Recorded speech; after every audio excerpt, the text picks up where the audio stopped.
Pessoal, bom dia. Eu ia marcar um Google Meet para a gente fazer umas conferências e fazer a correção da AP, mas como muitas pessoas não estão no Google Sala de Aula, então eu resolvi gravar esse vídeo, né, um vídeo para cada turma, são 3 turmas, então são 3 vídeos, talvez ele seja um pouco extenso, mas é a única forma que eu encontro para poder fazer a correção dessas atividades com vocês, uma vez que nós estamos trabalhando totalmente online, tá? Então quem tem AP aí já deixa ela à mão e vamos começar a trabalhar. Bom, a primeira questão ela é respondida com base num texto chamado Continho, que eu estarei lendo para vocês. Era uma vez um menino triste, magro e barrigudinho, do sertão de Pernambuco. Na sua alheira danada de meio-dia, ele estava sentado na poeira do caminho, imaginando bobagem, quando passou um gordo vigário a cavalo. Você aí, menino, para onde vai essa estrada? Ela não vai não, nós é que vamos nela. Engraçadinho de uma figa, como se chama? Eu não me chamo não, os outros é que me chamam de Zé. Paulo Mendes Campos, Crônica 1, São Paulo, Ática, 2002, página 76.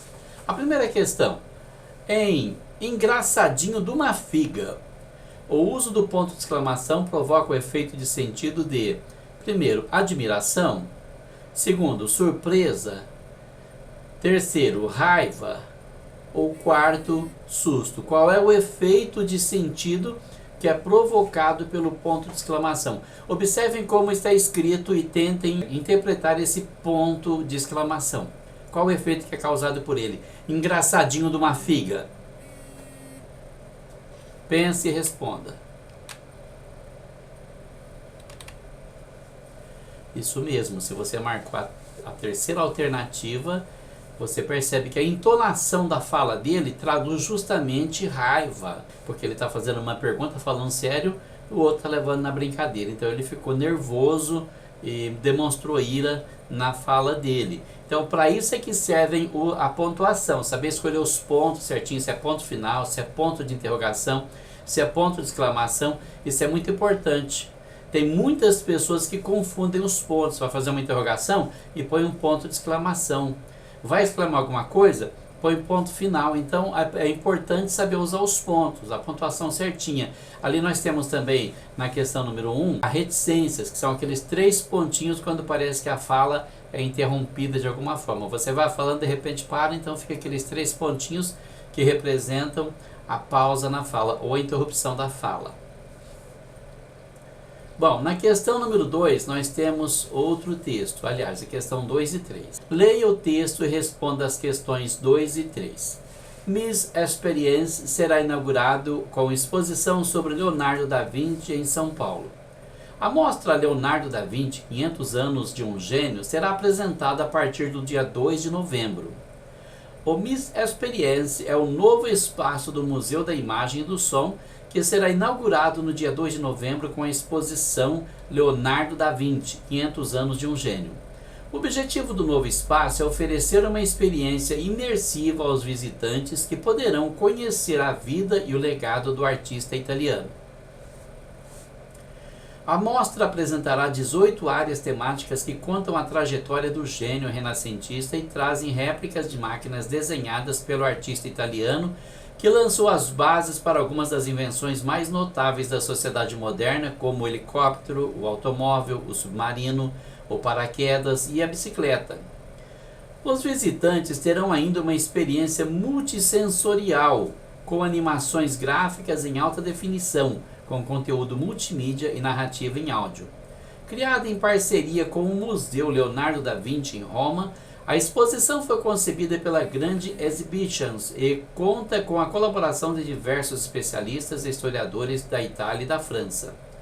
Leonardo da Vinci, 500 anos de um gênio, também traz a área Segredos de Mona Lisa, uma análise profunda da pintura realizada no Museu do Louvre por Pascal Cote, que é engenheiro, pesquisador e fotógrafo de obras de arte.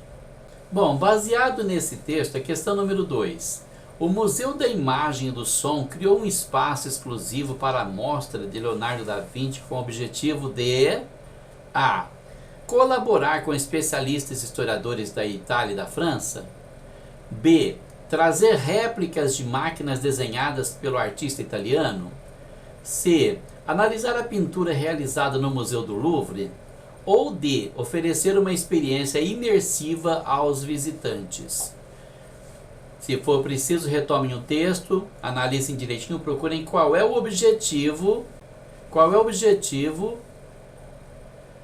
dessa exibição desse trabalho de Leonardo da Vinci. Voltem ao texto quantas vezes for necessário. A releitura é muito importante para a compreensão do texto.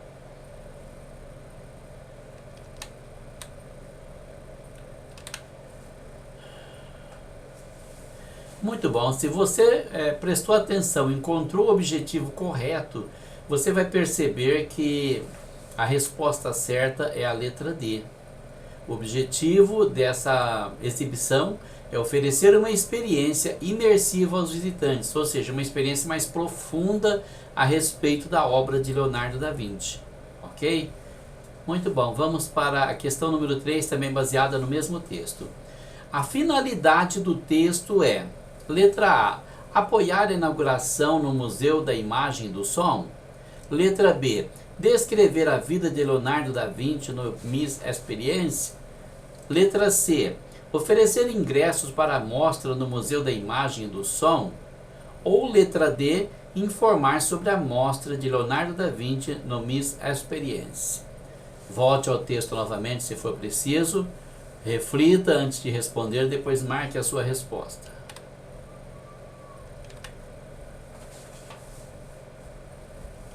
Muito bom. Se você marcou a letra D, você marcou a finalidade do texto. Esse texto ele tem como finalidade informar sobre a mostra de Leonardo da Vinci no Miss Experience. É uma espécie de anúncio, como se fosse um panfleto publicitário, ok? Para resolver a questão número 4, nós vamos ler o texto Samba do Arnesto, uma letra de música do saudoso Adoniran Barbosa. O Arnesto nos convidou para um samba, ele mora no Brás. Nós fomos, não encontremos ninguém. Nós voltemos com uma baita de uma reiva. Da outra vez, nós não vai mais. Nós não sermos tatu. No outro dia encontremos com o Arnesto, que pediu desculpas, mas nós não aceitemos. Isso não se faz, Arnesto. Nós não se importa, mas você devia ter ponhado um recado na porta. O Arnesto nos convidou para um samba, ele mora no Brás. Nós fomos, não encontremos ninguém. Nós voltemos com uma baita de uma reiva. Da outra vez nós não vai mais. No outro dia encontremos com o Ernesto, que pediu desculpa, mas nós não aceitemos. Isso não se faz, Ernesto. Nós não se importa, mas você devia ter ponhado um recado na porta. Um recado assim, oi. Oi, turma, não deu para esperar. Ah, duvido que isso não faz mar. Não tem importância. Assinado em cruz porque não sei escrever, Ernesto. Podemos observar que esse texto trata das variedades linguísticas. É uma fala bem caipira, bem do interior do sertão, bem jeca, e que traduz aqui uma forma de arte em forma de poesia. Então, na questão número 4, nós temos a seguinte pergunta. Considera-se que a letra de música foi escrita predominantemente em qual linguagem? Letra A, formal. Letra B, culta. Letra C, informal. Ou letra D, técnica. Lembrem-se de que a formalidade é aquela que segue as regras da escrita e da gramática. A informalidade é o dia a dia, como a gente fala, como as pessoas se expressam e que segue também a orientação das variedades linguísticas. A culta é aquela que é cheia de palavreado bonito, né? Sofisticado. E a última, a técnica, é aquela que segue um padrão de escritório, de documentação, tá? Pensem, analisem o texto novamente e respondam. Muito bom. Se você disse que é formal, você errou, porque tem muitos erros gramaticais aqui que mostram que essa linguagem não é formal. Se você disse que é culta, também segue o mesmo padrão. Não é possível, porque as palavras são muito simples, são do dia a dia, principalmente de pessoas que não têm muita cultura, não sabem ler direito, não sabem escrever direito, não tem o hábito da leitura, não tem conhecimento, então não pode ser culta. Se você disse que é informal, então você acertou, porque a informalidade realmente é assim, você não segue regra nenhuma, você fala como você sabe, como está acostumado, ou com o meio com o qual você vive. E técnica também não pode ser. Por quê? Porque uma linguagem técnica, ela acaba seguindo as regras da formalidade, de uma forma diferente, mas ela segue algumas regras. Para responder às questões 5 e 6, nós vamos ler um trecho de texto do livro Oliver Twist, de Charles Dickens. Se você não leu esse livro ainda, você precisa ler. É muito importante para o seu desenvolvimento escolar, principalmente na série que vocês estão. De noite as crianças ocuparam seus lugares. O cozinheiro do asilo estava ao pé da caldeira. Foi servido o mingau. Proferiu-se o benedicite. O mingau desapareceu. As crianças cochichavam, faziam sinais a Oliver, que era acotovelado pelos que lhe ficavam mais perto. A fome exasperava o pobre Oliver, e o excesso de miséria tinha-lhe tirado os cuidados. Deixou o lugar e, caminhando com a tigela e a colher na mão, disse com voz trêmula e assustada: Eu queria mais um bocado de mingau. O cozinheiro, homem gordo e bojudo, ficou pálido como um defunto. Pôs as mãos na caldeira para não cair. As velhas que o acompanhavam ficaram geladas de espanto e as crianças de terror. Que diz? Perguntou o cozinheiro. Eu queria mais um bocadinho, respondeu Oliver. O cozinheiro deu com a colher de pau na cabeça de Oliver, apertou-o nos braços e chamou o bedel em altos gritos. O conselho estava em sessão solene quando o Sr. Bumble, fora de si, entrou na sala e, dirigindo-se ao presidente, disse: Sr. Liebkins, peço-lhe perdão. Oliver pediu mais. O pasmo foi geral. Pintara-se o horror em todos os semblantes. Pediu mais? Disse o Sr. Liebkins. Acalme-se, Sr. Bumble. Responda calmamente. Que será? O senhor disse que ele pediu mais comida depois de ter recebido a ceia marcada pelo regulamento? Sim, senhor, respondeu Bumble. Esse pequeno acaba infalivelmente na forca, disse o sujeito do colete branco. Charles Dickens, Oliver Twist, primeira edição, São Paulo, editora Edra, ano 2002, página 55. A questão 5. Em pediu mais, disse o Sr. Liebkins, o uso do ponto de interrogação causa um efeito de letra A, espanto, letra B, suspense, letra C, entusiasmo, letra D, melancolia. Vamos interpretar bem esse texto. Quando alguém pergunta alguma coisa, às vezes a pessoa não compreendeu, ela tem dúvida. Mas nesse caso aqui, ele teria dúvida? A pergunta dele demonstra que ele entendeu. Então, qual é o efeito de sentido que é produzido pelo ponto de interrogação? Pense, analise, volte ao texto se for preciso e depois responda a questão.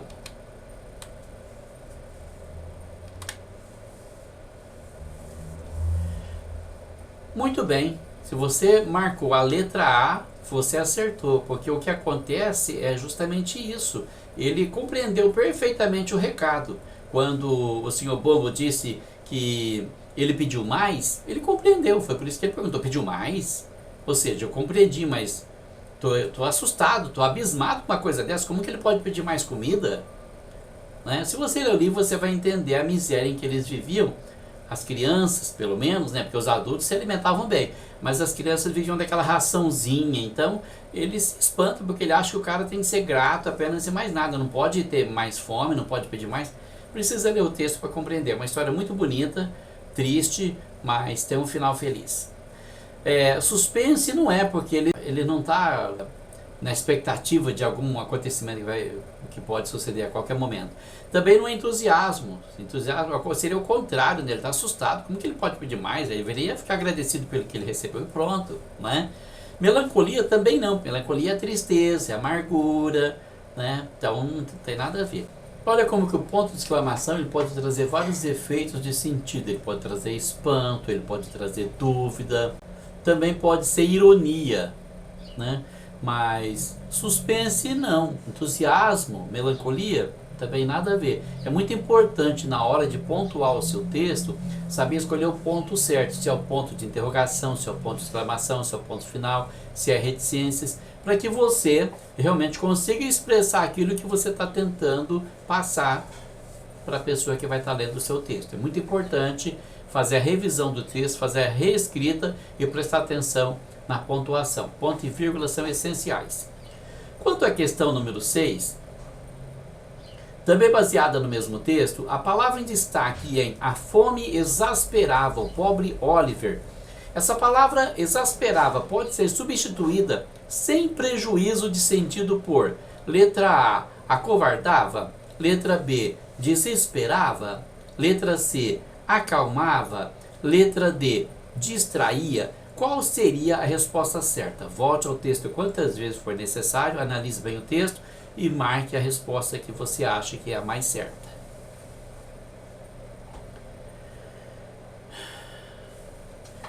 Muito bom, vamos analisar cada uma dessas palavras. Na letra A, acovardava.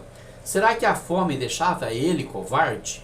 Se ele fosse covarde, ele não teria tido coragem ou ousadia para pedir mais, sabendo que era contra o regulamento. Então, descarta essa possibilidade. Desesperava, letra B. Será que ele ficava desesperado?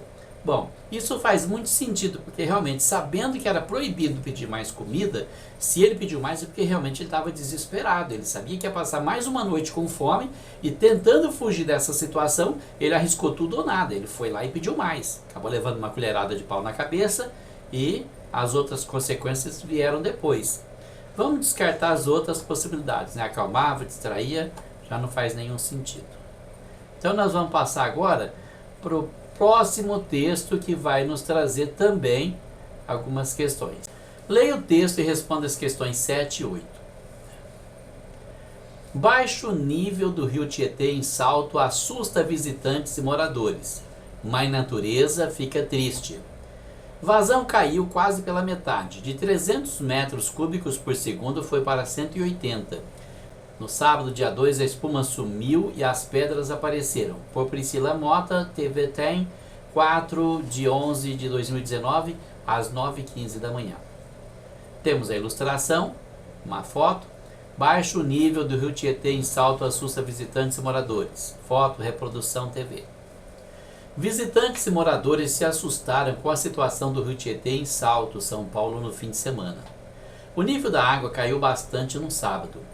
Os turistas que visitaram o complexo da cachoeira se depararam com um piscinão de água suja e fedida. É uma pena, é um lamento estar desta forma, comenta a técnica de enfermagem Janaína Terenzi. O rio está cheio de sujeira e com isso a Mãe Natureza fica triste, completa Lorenzo Terenzi, de 5 anos.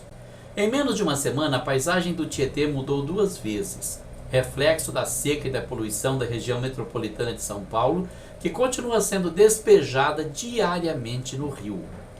A água foi coberta por uma camada branca de resíduos de detergente e sabão. Segundo a Prefeitura de Salto, o fenômeno é resultado do baixo nível do rio, que aumenta o atrito da água nas pedras e, como a concentração de poluentes é a mesma, a espuma é formada. No começo da semana, a vazão do rio caiu quase pela metade. A média de 300 metros cúbicos por segundo foi para 180 metros cúbicos por segundo. No sábado, a espuma sumiu e as pedras apareceram. O porteiro Domingos Sálvio é de São Paulo e estava passeando pela região, mas ficou assustado com a situação do rio. Bom, baseado nesse texto, questão número 7. O fato central da notícia é, letra A, o surgimento de pedras no fundo do rio na cidade de Salto. Letra B, a quantidade de detergente e sabão lançados no rio pela população. Letra C, o susto que levaram os moradores e visitantes de Salto com a espuma. Letra D, a condição do rio Tietê devido à falta de chuva na região de São Paulo. Analise cada resposta, volte ao texto quantas vezes for necessário e depois responda a pergunta.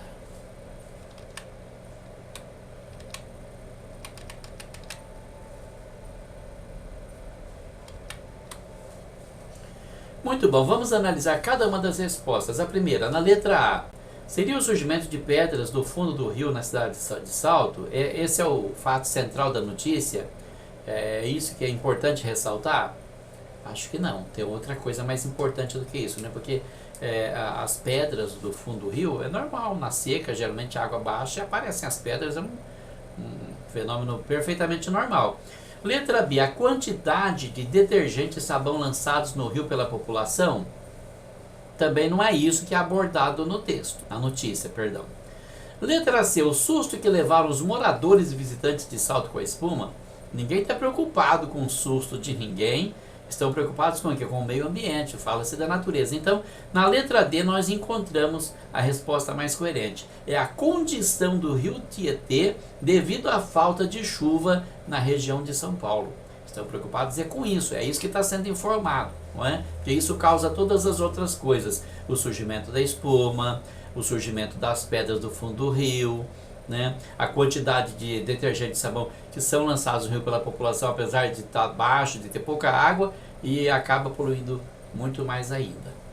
A questão número 8, há uma opinião em. Então você vai analisar novamente o texto para ver qual é a opinião que é formada no texto. Letra A. Visitantes e moradores se assustaram com a situação do rio Tietê? Letra B. O rio está cheio de sujeira e com isso a mãe natureza fica triste? Letra C. No começo da semana a vazão do rio caiu quase pela metade? Ou letra D. O porteiro Domingos Sálvio é de São Paulo? Nós precisamos entender uma coisa. Quando nós lemos uma reportagem, uma coisa é a notícia, o fato, outra coisa é a opinião. A opinião é pessoal, o fato é aquilo que aparece na notícia. A notícia vem para informar sobre determinado fato. Então, o fato ela é uma informação. A opinião é uma coisa pessoal, pode estar certa, pode estar errada, cada um tem uma opinião, e as opiniões não significam a realidade ou o fato, não é? Então, analise isso, volte ao texto novamente, dê mais uma lida e depois escolha a resposta certa.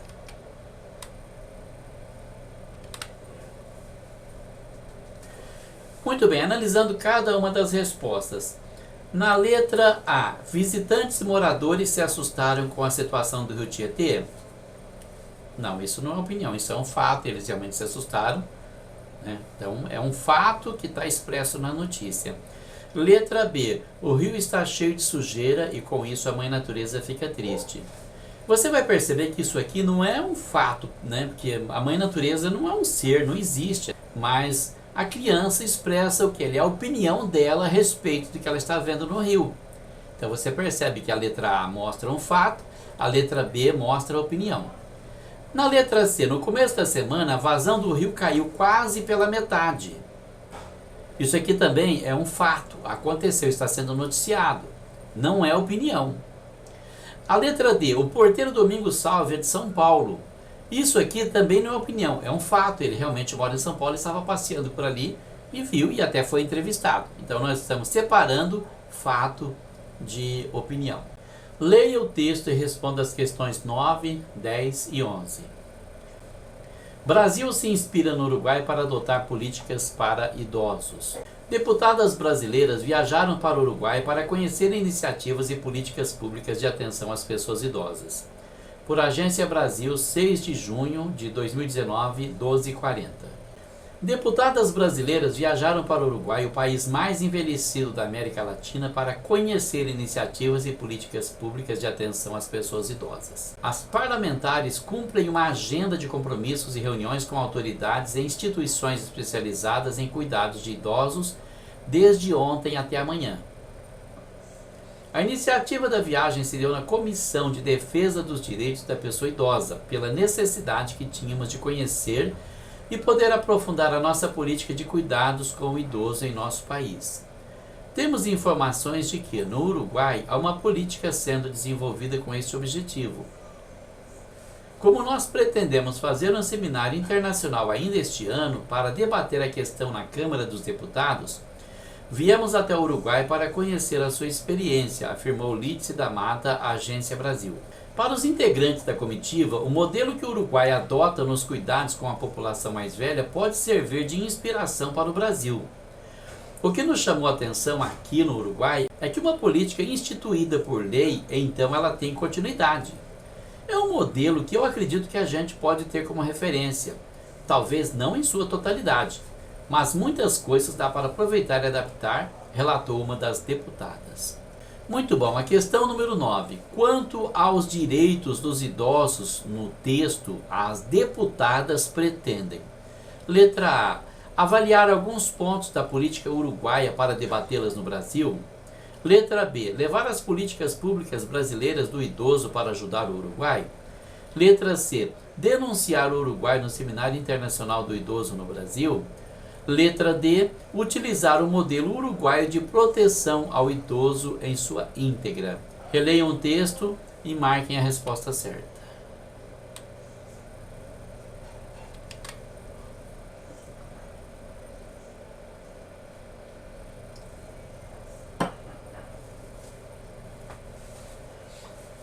Muito bom. De acordo com o texto, então, vamos avaliar a primeira resposta, letra A.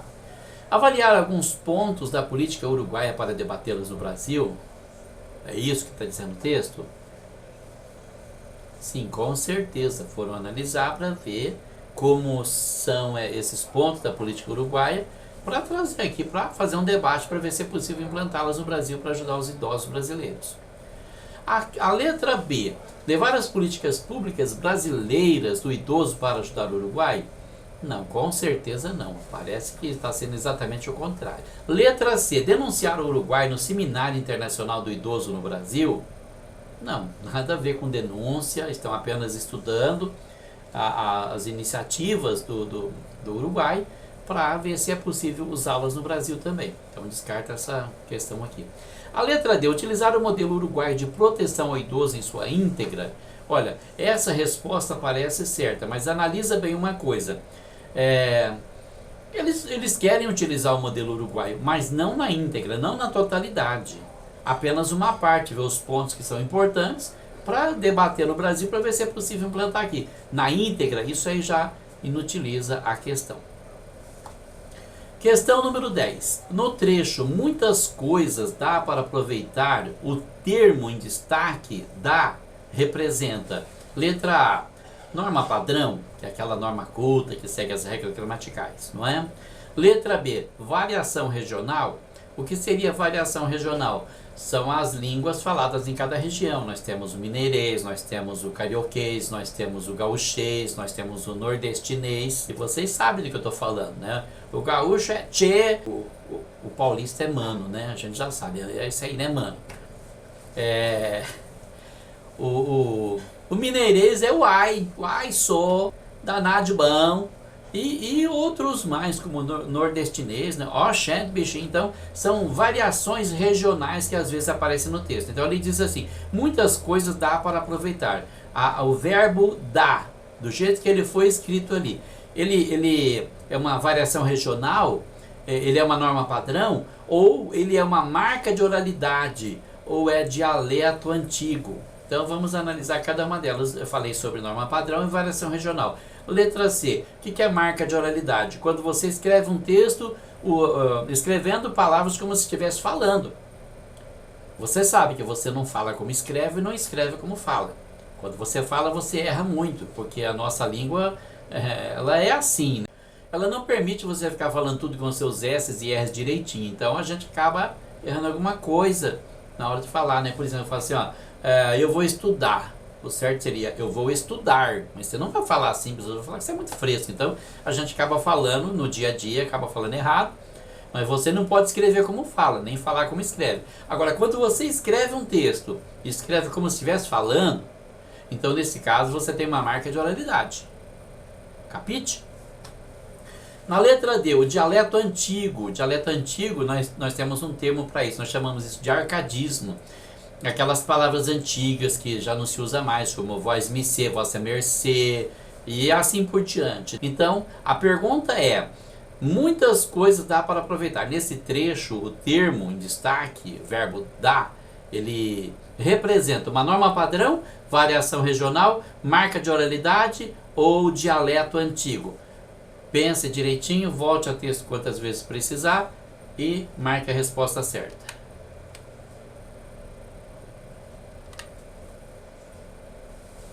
Muito bem. Se você marcou a letra A, norma padrão, você errou, porque realmente não está seguindo as regras gramaticais. Se você marcou a letra B, variação regional, também errou, porque também não tem nada a ver com gauchês, mineirês, nordestinês, não tem nada a ver. Se você marcou a letra C, marca de oralidade, então você acertou, porque realmente essa palavra está sendo escrita como se ela estivesse sendo falada e não como um texto escrito. E também não é um dialeto antigo, porque é uma palavra que se usa todo dia, então não tem nada de arcatismo aqui, ok? Questão número 11. Uma das características do texto jornalístico é utilizar: letra A, ensinamento moral; letra B, título chamativo; letra C, linguagem coloquial; letra D, lista de itens. Analise as características do texto jornalístico que você já conhece, ou pesquise se você ainda não as tem, e analise o texto e marque a resposta certa.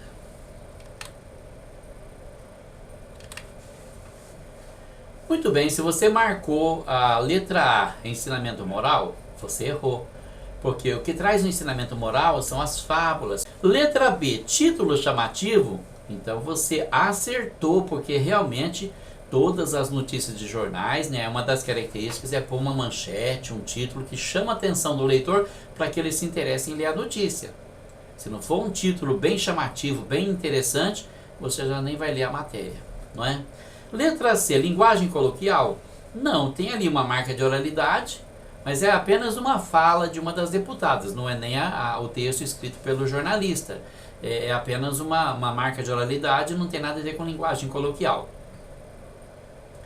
Letra D, lista de itens? Não, possivelmente não, né? Porque uma lista de itens normalmente é um texto injuntivo prescritivo, é uma receita culinária, uma receita médica, ou coisas assim, como regras de manuseio de instrumentos, né? Não tem nada a ver com notícia de jornal. Para responder as questões 12, 13 e 14, nós vamos ler o próximo texto, que tem como título: Gatos arranham reinado canino e ganham serviços, eventos e produtos em São Paulo. Tem uma foto aqui, você deve estar observando na sua prova aí, duas mulheres e alguns gatos, uma cama, parece uma cama, um sofá, não sei, mas estão bem à vontade ali, não é? Amanda e Stephanie, da Cansei de Ser Gato. João Bertolini, Veja São Paulo. Número de felinos cresce mais rapidamente do que o de cães. Bichanos já são 1.250.000 nos lares paulistanos. Por Carolina Giovanelli. É tarefa difícil competir com os cachorros. Sua animação e dedicação aos donos, salvo exceções, consegue derreter corações e dominar a escolha de quem pretende ter um animal de estimação em casa. A cultura canina, porém, pode estar ameaçada por um novo rei da selva paulistana, o gato, do alto de sua independência e elegância. O que nos motiva não é fazer o tutor feliz. Eles possuem qualidades próprias, explicou o adestrador americano Jackson Galaxy, apelidado de encantador de felinos em sua passagem por São Paulo em agosto. A capital se mostra terreno fértil para a escalada do pet e está alinhada com uma tendência mundial. Países como Estados Unidos e Rússia apresentam predominância dos bigodudos. Contribuem para esse cenário fatores como a verticalização da cidade, o envelhecimento da população, as residências cada vez menores e mais casais sem filhos, afirma Martina Campos, diretora executiva do Instituto Pet Brasil, focada em fortalecer os negócios da área. Segundo a entidade, de 2013 para 2018, o número de gatos domésticos no país saltou de 8,1%, enquanto o de cães subiu 3,8%. O movimento de aumento superior ao dos cachorros vem sendo notado há mais de uma década. Ainda não há previsão para uma virada, mas trata-se de uma possibilidade real para o futuro. No Brasil, há 54.200.000 cães e 23.900.000 gatos. Desses, estima-se que 1.250.000 estejam na capital paulista. A questão número 12. A reportagem tem como característica: letra A, a liberdade do jornalista para criar interpretações. Letra B, a exposição de fatos sem muitos detalhes. Letra C, o uso predominante de verbos no imperativo. Letra D, o relato breve de acontecimentos recentes. Volte à notícia, leia novamente e depois marque a resposta certa.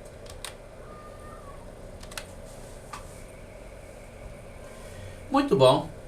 Analisando as possíveis respostas, na letra A liberdade do jornalista para criar interpretações é bastante coerente, porque ele tá interpretando que vai acontecer isso, né? Ele está analisando o que se passou e está interpretando que vai haver um aumento de gatos e que os cães serão desprezados. É a interpretação dele. Mas isso é uma característica na reportagem. A exposição de fatos sem muitos detalhes? Não, de jeito nenhum. Tem muitos detalhes na exposição dos fatos. Ele apresenta números, ele apresenta porcentagens, ele apresenta detalhes. Então, realmente tem muitos fatos, sim, há muita informação. Na letra C, o uso predominante de verbos no imperativo? Absolutamente. Qual é a característica do verbo no imperativo? É aquele verbo que dá uma ordem, regulamenta uma situação, vá, volte, fala, cala, levanta, senta, e isso é quando ele dá uma ordem. Mas ele pode também ser usado para dar orientações, como uma receita culinária, uma receita médica, um manual de algum instrumento, algum aparelho que você compra e tem que aprender a usar, a instalação de um programa de computador. Então, tudo isso é verbo no imperativo, que pode estar no modo de dar ordem ou no modo simplesmente de orientar ou regulamentar uma situação. Mas não aparece aqui. Letra D, o relato breve de acontecimentos recentes. É uma coisa que aconteceu agora? Bom, está acontecendo, mas não é agora, porque ele dá exemplo que de 2013 até 2018 aconteceu isso. Então, passaram-se ali no mínimo 5 anos, não são recentes, são acontecimentos que vêm sendo acompanhados ao longo do tempo para apresentar um determinado resultado. Então, descarta essa possibilidade também. A questão número 13. Assinale a alternativa em que se evidencia uma opinião. Letra A. Estados Unidos e Rússia são países que têm grande quantidade de gatos. Letra B. O gato independente e elegante ameaça ser mais escolhido que o cão. Letra C. Os gatos possuem características próprias. Letra D. A cultura canina predomina em São Paulo. Releia o texto e marque qual é a resposta certa. Muito bem, então veja só a análise que nós podemos fazer. Assinale a alternativa em que se evidencia uma opinião. Onde é que aparece uma opinião? Na primeira, Estados Unidos e Rússia são países que têm grande quantidade de gatos. Isso não é uma opinião, isso é um fato. Foi apresentado como um fato, foi analisado e foi apresentado como sendo um fato de que esses dois países têm uma grande quantidade de gatos. Ainda bem que não falou da China, né? Letra B. O gato independente e elegante ameaça ser mais escolhido que o cão? Isso aqui é um fato? Não, não é um fato. Porque é a opinião de quem está escrevendo. Ele ameaça ser mais escolhido que o cão? Ninguém sabe se vai ser ou não. Pode ser que mais pessoas passem a gostar de cães aqui para frente, ou vice-versa. Então, é apenas a opinião do escritor. Ele mostra aqui que ele acredita, ele pensa, ele acha, ele imagina. E nós sabemos que fatos não podem ser baseados em achismos. Então, quando ele acha isso, que o gato ele pode ser mais escolhido do que o cão, é a opinião dele, não é um fato. A letra C, os gatos possuem características próprias? Sim, isso é um fato, isso não é opinião. Não é a opinião dele, isso a gente sabe que realmente não só os gatos, mas todos os animais possuem as características próprias. Inclusive o ser humano também possui as características próprias de cada um. Então isso é um fato. Letra D. A cultura canina predomina em São Paulo? Para escrever isso ele precisou analisar, ele não é um achismo. Ele viu que realmente tem muito cachorro, e tem, a gente sabe que tem. Você sai na rua, você encontra cachorro toda hora, cachorro com dono, cachorro sem dono. Então é um fato que a cultura canina predomina em São Paulo. Dificilmente você vai achar uma pessoa que não gosta de cachorro. Isso é um fato. Na questão 14, os prováveis leitores do texto, desse texto, são: letra A, colecionadores de produtos pet. Letra B, interessados em produtos grátis. Letra C, admiradores de cães e gatos. Ou letra D, pessoas que não gostam de animais. Você pode usar isso como sua opinião, mas pode analisar o texto também, dar uma olhadinha ali, ver quem se interessaria por esse tipo de texto, tá? Analise direitinho, marque a resposta certa, nós voltamos já.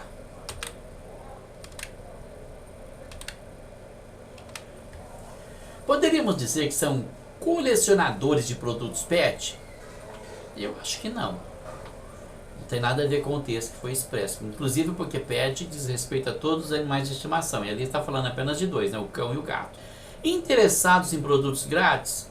Também acho que não, né? Ninguém está querendo ganhar nada aqui, né? Não tem fila da sopa aqui. Nem fila da cesta básica, nem fila do auxílio emergencial. Admiradores de cães e gatos? Sim, quem se interessa por cães e gatos e vê um texto que fala sobre os animais, então realmente vai se interessar por esse texto, vai querer ver o que é que o texto fala sobre o assunto, não é?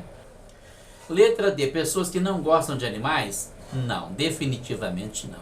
Quem não gosta de animais não vai perder tempo para ler um texto desse, concorda? Para a questão número 15, nós vamos ler o próximo texto que você deve estar vendo aí na sua prova.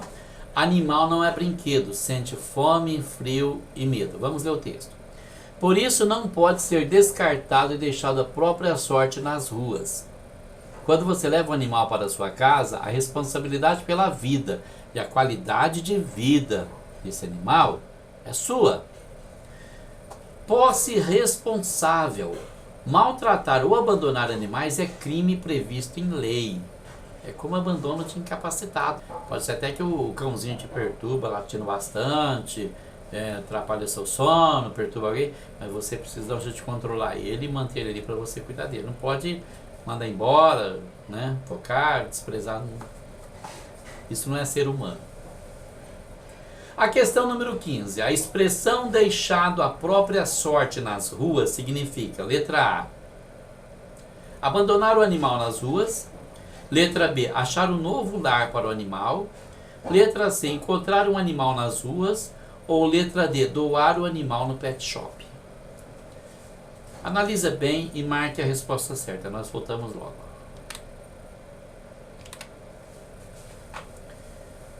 Muito bom, se você marcou a letra A, você acertou. Deixado à própria sorte, ou seja, se vira, vai embora, não quero nem saber o que vai acontecer com você, problema seu.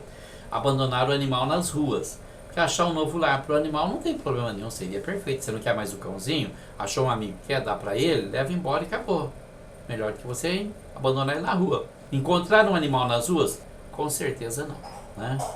Doar o animal no pet shop? Com certeza também não. Assim nós passamos para a última pergunta. Dia Mundial da Água. Quem cuida dela preserva 70% da superfície da terra e do corpo. Quem tem sede de sustentabilidade segue essas dicas. É difícil agora ler essas letrinhas aqui, né? Vamos tentar. A primeira dica: escovar os dentes gasta até 11 litros de água a mais. Deve ser com a torneira aberta. Não dá para enxergar porque fizeram uma letrinha desse tamanhozinho assim e não é para qualquer um ler, né? Então, escovar os dentes com a torneira aberta, eu presumo, gasta 11 litros a mais de água. Então, o certo é você fechar a torneira para escovar os dentes. Molhou, pôs o creme dental na sua escova, fecha, escova direitinho, depois você abre para enxaguar. Lavar louça com a torneira aberta pode gastar até 105 litros de água a mais. Muita coisa. É a mesma coisa, você põe tudo na pia, eu entendo bem disso, eu faço isso constantemente. Aí você pega o sabão e vai lavando tudo, pondo num canto, com a torneira fechada, claro. Depois você abre a torneira, passa tudo na água, né? Tira o sabão e tá pronto. Economiza muito. Tem que deixar aberto ali, você lavando aqui a torneira correndo. Lavar o carro com a mangueira gasta 560 litros de água. Uma lavadora de roupas gasta 135 litros de água. Cada minuto a mais de banho gasta 6 litros de água. Nossa, como é gostoso você entrar no chuveiro, tomar aquele banho demorado. Mas lembra que isso é uma coisa que pode acontecer de vez em quando. Não pode ser todo dia, toda hora. Você entrar lá e ficar com a torneira correndo e a água indo para o esgoto. Além de ficar cara a conta de água, você está ajudando a acabar com a água do mundo. Uma torneira pingando gasta 64 mil litros de água por ano. 64 mil litros, parece que não é nada, né? Só aquele pinguinho de vez em quando, ping, ping, ping, ping, está gastando 64 mil litros de água por ano. Quanto tempo você demoraria para tomar 64 mil litros de água? Pense. Aí tem aqui alguns números aqui, tem o site da Secomil e mostra que a Secomil apoia a consciência sustentável. Precisamos pensar em quem vem depois da gente. E aí nós temos a questão número 16, questão 16, o cartaz Dia Mundial da Água se destina a... Letra A, lavanderias em geral. Lavanderias são aquelas lojas de lavar roupa, né? Você leva a roupa lá, paga para a pessoa lavar para você. Letra B, lava rápido automotivo, ou seja, lava carro, né? Você leva lá, o carro tá com aquele jato lá, ele... Letra C, grandes restaurantes, que também usam bastante água, né? Ou letra D, consumidores de água. Eu acho que a resposta é bem evidente, mas se for preciso, dá uma olhadinha novamente no cartaz e depois escolha a resposta certa. Nós voltamos logo. Analisando as 4 alternativas, nós podemos ver que todas elas gastam bastante água, sim. Mas o cartaz, ele é destinado aos consumidores de água. Isso inclui lavanderias, lava rápido, grandes restaurantes e principalmente o doméstico, a pessoa que está em casa, no banho, na pia da cozinha, na garagem lavando o carro e assim por diante. Então a gente precisa ter muito cuidado com isso, ter muita consciência. Bom, nós vamos estar passando as próximas atividades para vocês em vídeo e depois também em novos formulários online. Boa sorte para quem acertou, espero que vocês tenham acertado bastante. Revisem as respostas que vocês erraram para tirar as dúvidas. E qualquer coisa, tragam uma dúvida lá para o grupo do WhatsApp que eu estarei lá atendendo vocês, tá bom? Ou se preferirem, deixem lá no Google Sala de Aula. Eu também vou estar sempre consultando e posso deixar a resposta para vocês. Boa sorte e até o próximo.